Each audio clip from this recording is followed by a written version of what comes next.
샬롬 할렐루야. 창세기 2장 15절입니다. 여호와 하나님이 그 사람을 이끌어 에덴 동산에 두어 그것을 경작하며 지키게 하시고. 아멘.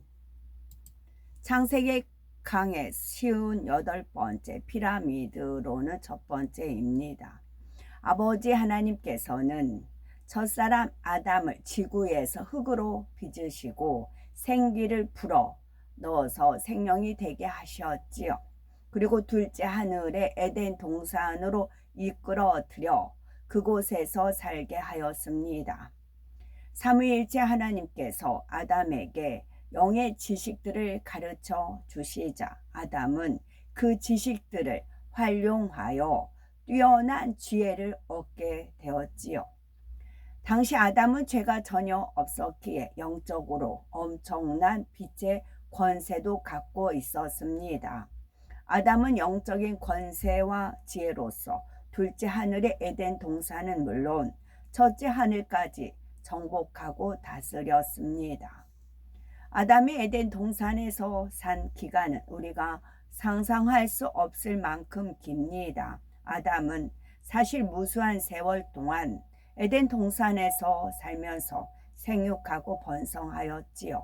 지구도 자주 왕래했습니다. 그 오랜 세월 동안 많은 일들이 있었는데 그 중에는 지구와 연관된 일이 몇 가지가 있지요. 그 중에 한 가지는 공룡 사건이었고, 공룡 화석은 전 세계적으로 발견되는데 어느 순간 갑자기 멸종되었고 말았습니다. 학자들이 오랜 시간 많은 연구를 했지만 공룡의 멸종 원인을 명확하게 설명하지는 못하지요. 이런저런 이론은 많지만 모든 조건을 만족시킬 만한 답은 없습니다. 그런데 하나님께서 알려주신 말씀에 근거하면 너무나 시원하게 답을 얻을 수가 있지요. 그리고 에덴 동산에 살던 공룡들이 지구로 내쫓기게 된 이유는 공룡들이 모두가 금지된 선악과를 따 먹으려고 했기 때문입니다. 선악과 나무가 있는 에덴 동산의 중앙 지역은 출입금지 구역으로 그룹들이 지키고 있었지요. 그러던 어느 날 아담이 대대적인 지구 행차를 하면서 그곳의 그룹들까지 모두 데리고 갔습니다. 공룡들은 이 기회를 놓치지 않고 선악과를 따먹으려고 나갔고 그러다 결국 하나님께 징벌을 받았지요. 원인이 무엇이에요? 공룡이 그룹들을 부러워했어요. 그룹은 3차원 세계 영의 존재고 공룡은 에덴 동산에 있는 육을 가지고 있는 그런 동물이에요. 그러니까 그룹들의 권세와 이제 지구라는 곳이 궁금하잖아요. 지구라는 곳이 궁금한데 아담은 그룹들을만 대동해서 지구로 오고 간단 말이죠. 그것이 부러웠어요. 에덴 동산에 있을 때는 그지없이 공룡을 사랑하고 예뻐하고 귀하게 여기는데 이상하게 지구로 갈 때는 자기들을 떼어놓고 가요. 그룹들만 대동해요. 그것이 서서히 부러워하기 시작했어요. 부러워하다 보면 계속 그 마음이 있어요. 그랬을 때 원수마귀 사단 루시퍼가 감지가 됩니다. 감지가 되다 보니까 그 전파를 쐈을 때 거기에 꽂혔어요. 그것은 원수마귀 사단 루시퍼가 천상에 있었던 자기 마음과 같은 종류였어요. 원수마귀 사단 루시퍼가 너무나 많은 것을 누렸지만 부러워하는 대상이 있었어요. 그런 부러움이 계속 큰 겁니다. 그러다가 하나님 보좌를 찬탄한 반란을 일으켰잖아요. 그러니까 자기 안에 속성, 그런 속성이 있기 때문에 그 자기과인 거예요. 자기과는 자기가 아는 거예요. 그래서 전파를 썼을 때 이제 공룡이 그 전파를 받아들였죠.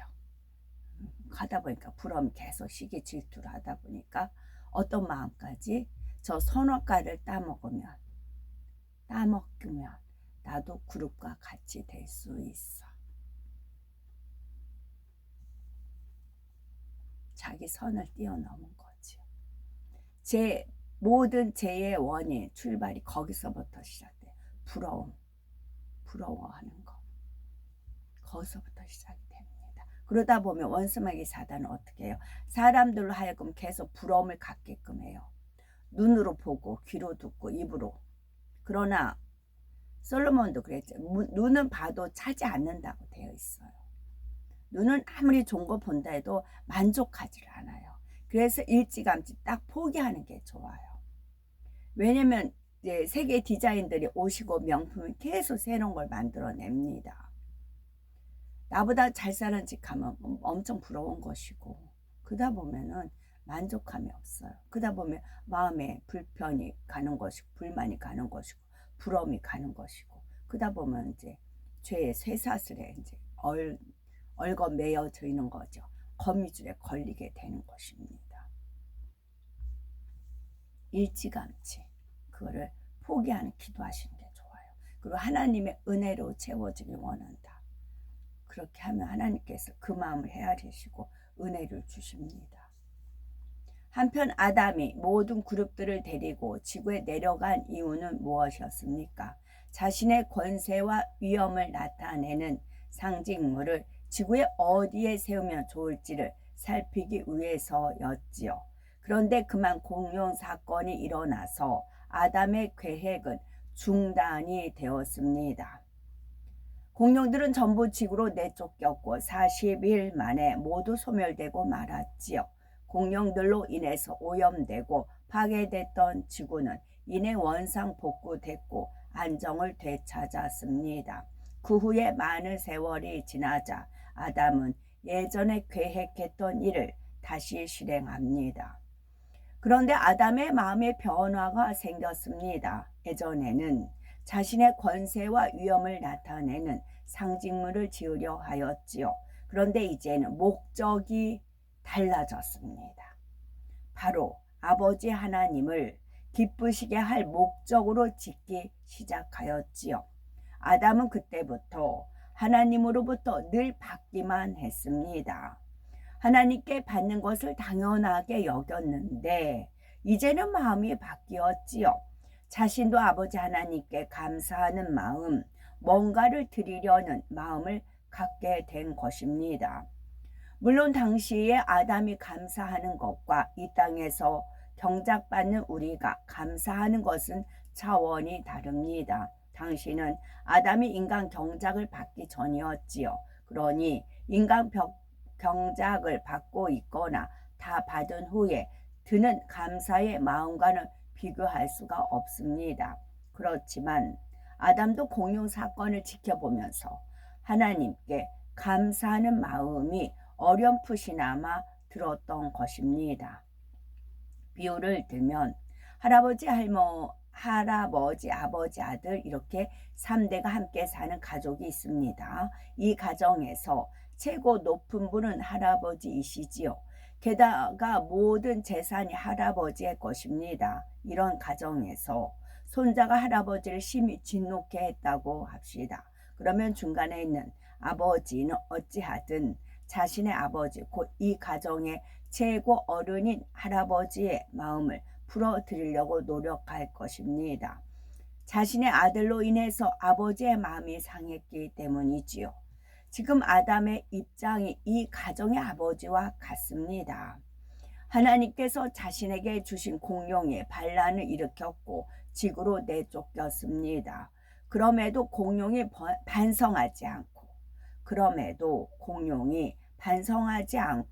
포악해지자 결국 심판을 받아 멸망당하고 말았지요.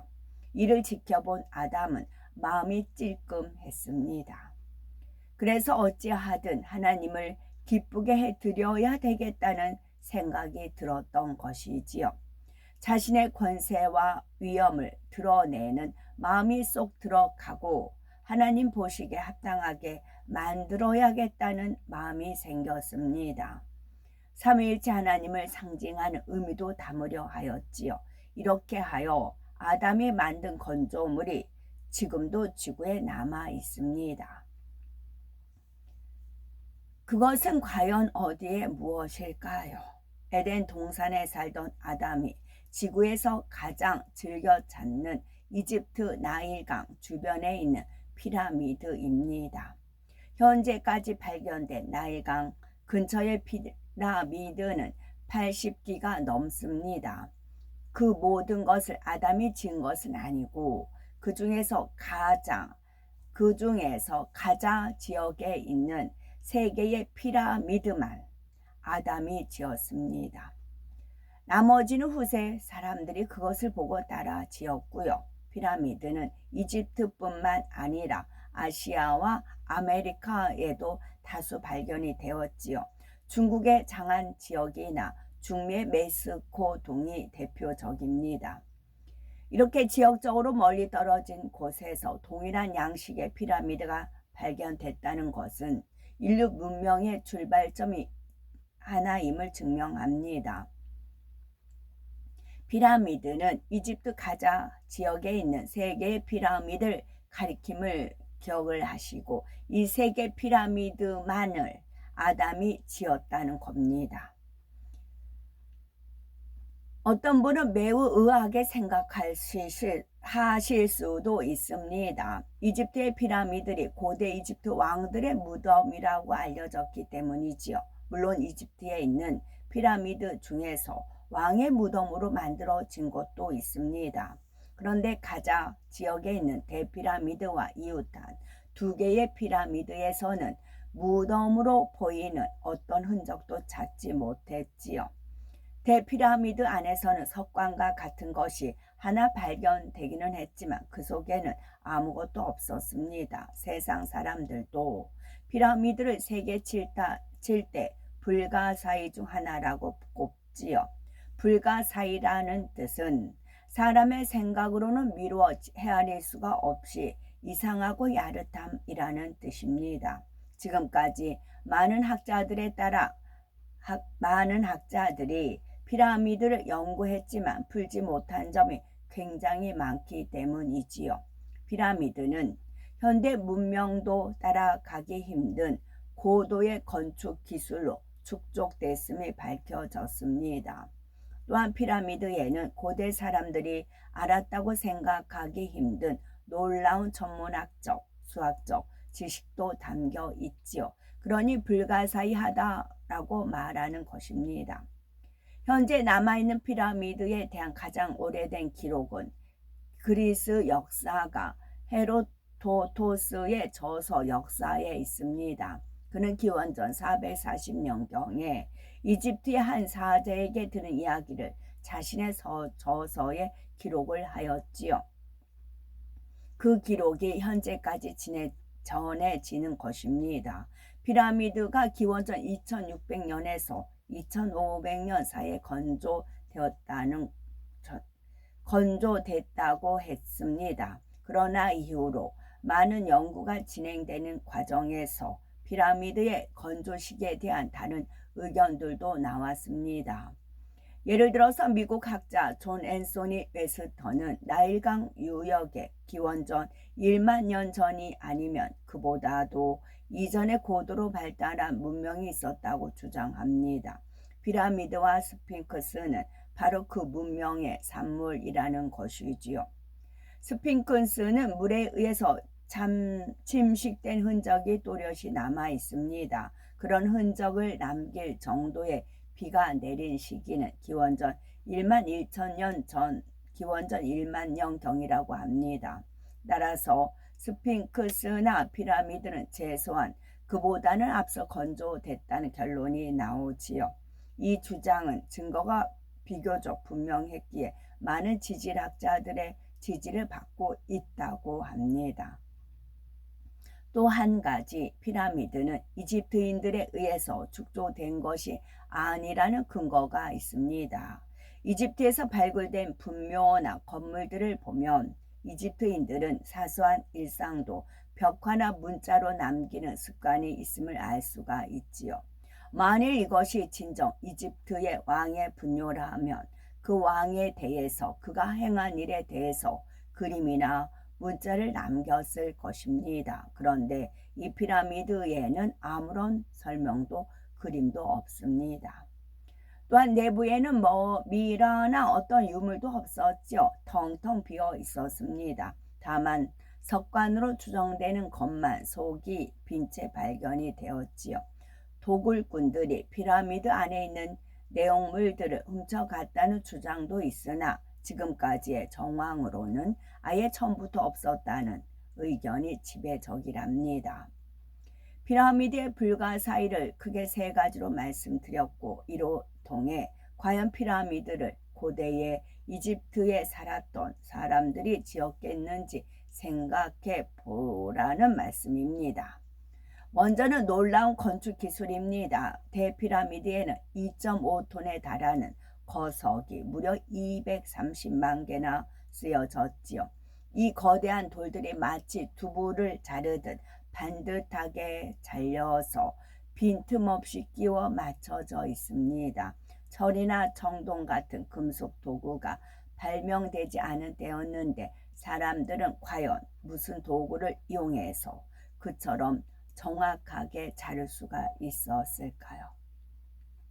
또한 대피라미드에는 북쪽과 남쪽 벽에 각각 2개씩 통로구가 보이는 작은 통로가 나와 있습니다. 이것은 거석을 피라미드 형태로 다 쌓은 후 드릴로 구멍을 낸 것이 아니라 거석을 쌓아 올리면서 만든 것입니다. 매우 뛰어난 기술이 필요한 일이지요. 또 왕의 방이라 불리는 곳에는 석관과 같은 것이 하나 있는데 그 크기가 그 방으로 통하는 입구보다 커서 돌을 쌓기 전에 놓은 것으로 보이지요. 누군가가 모든 것을 철저히 설계한 다음에 건조했음을 알 수가 있습니다. 대피라미드의 높이는 147m입니다. 어떻게 이 높이까지 그 무거운 돌들을 끌어올려서 정확하게 쌓았을까? 이것이 불가사의라는 거지요. 건축 전문 기술자들에 따르면 공사용 경사로의 길이를 10대 1로 해야 인간의 힘으로 거석을 끌어올릴 수 있다고 합니다. 즉 대피라미드의 높이 147m에 대해 경사로의 길이가 1470m나 되어야 하지요. 그 규모는 피라미드 본체의 3배나 됩니다. 거기에 피라미드를 이룬 돌 하나의 무게는 2.5톤인 점을 감안하면 경사로도 그만큼 튼튼해야 하지요. 어찌 보면 피라미드보다 경사로를 만드는 공사가 더 큰 일일 수 있습니다. 그래서 학자들은 수천 명의 노예들이 수십 년 걸려서 피라미드를 건조했다고 하지만, 그러나 단지 많은 노동력과 긴 시간만으로는 설명할 수 없는 부분들이 많습니다.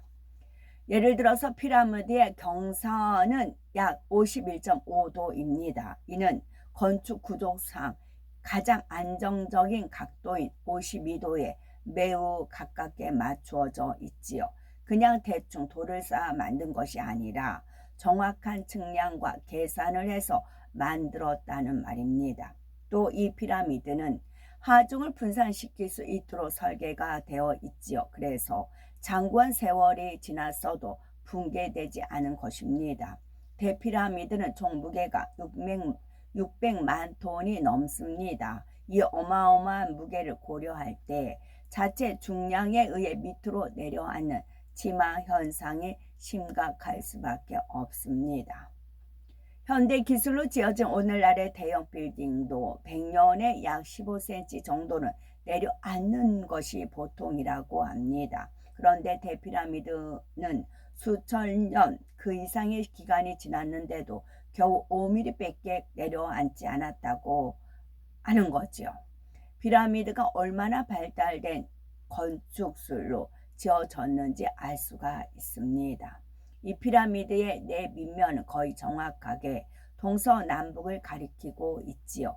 그래서 고대의 이처럼 정확하게 방향을 측정할 수가 있었을까라는 겁니다. 또한 대피라미드의 겉표면은 원래 돌을 가공하여 유리처럼 만든 돌판으로 덮여 있었습니다. 그래서 이 피라미드의 빛이 반사되면 그 빛을 상당히 먼 곳, 심지어는 달에서도 볼 수 있을 정도였다고 합니다. 그래서 그처럼 뛰어난 가공 기술이 있었다는 것도 불가사의이지요.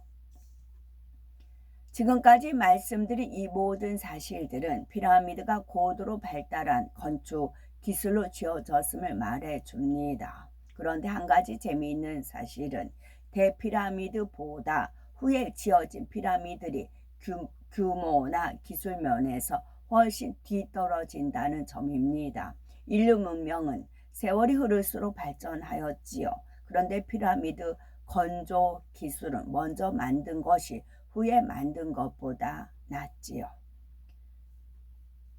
피라미드에 담긴 수학 지식에 대해서 말씀을 드리면 플래너건이라는 미국 학자가 다음과 같이 말했습니다.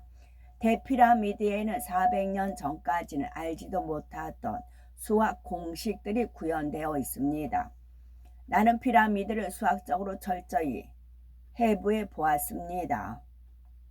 피라미드는 마치 암호화된 구조물 같았습니다. 분석하면 할수록 이제껏 몰랐던 여러 가지를 배울 수 있었지요.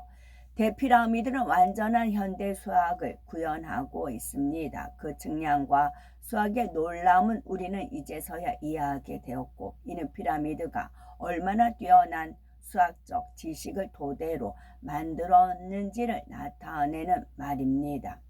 대피라미드는 정사각뿔 모양입니다. 먼저 내 밑면의 길이를 살펴보면 동쪽 면은 230.39m, 서쪽 면은 230.35m, 남쪽 면은 230.45m, 북쪽 면은 230.25m입니다.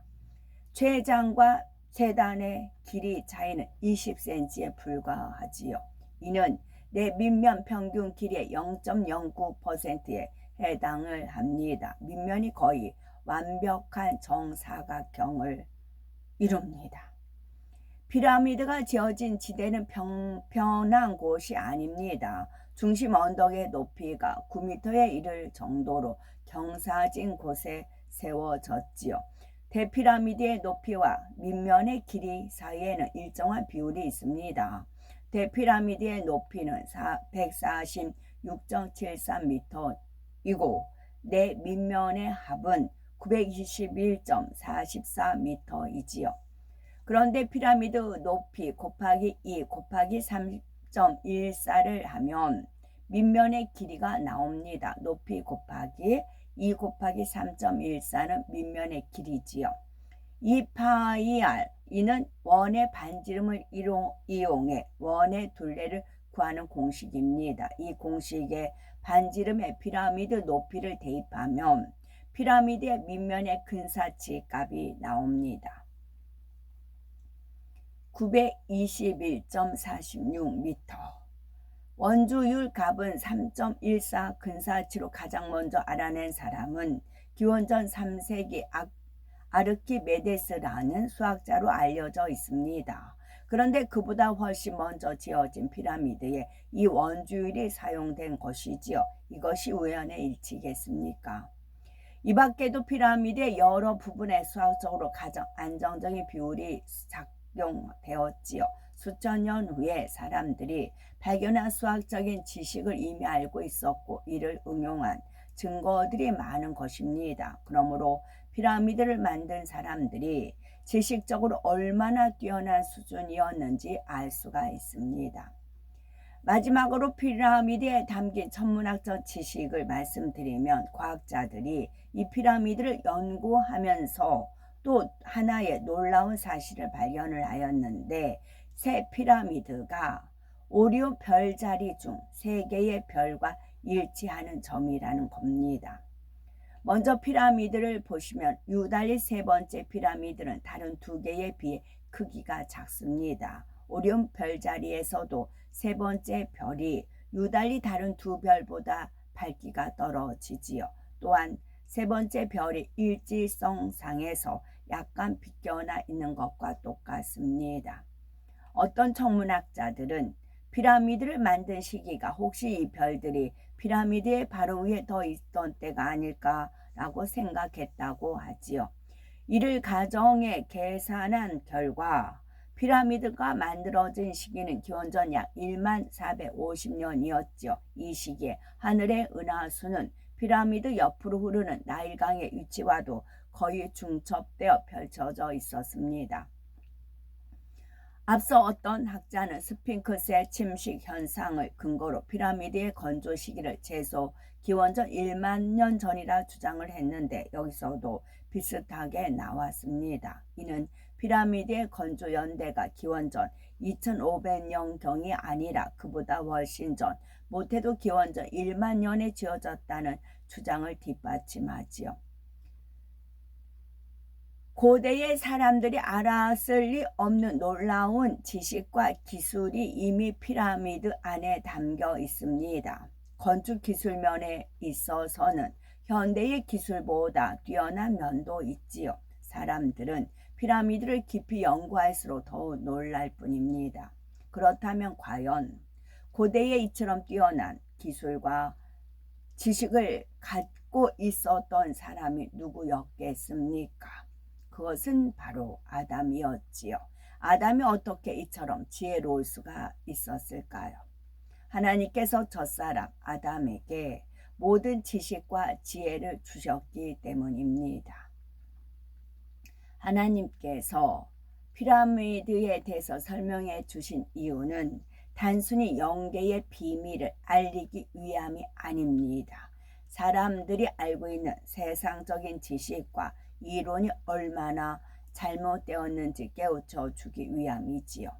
이사야 55장 8, 9절은 여호와의 말씀에 내 생각은 너희 생각과 다르며 내 길은 너희 길과 달라서 하늘이 땅보다 높음같이 내 길은 너희 길보다 높으며 내 생각은 너희 생각보다 높으니라 하시었습니다. 창조주 하나님은 우리가 상상할 수 없는 크고 놀라운 일들을 능히 이루며 행하시는 분이십니다.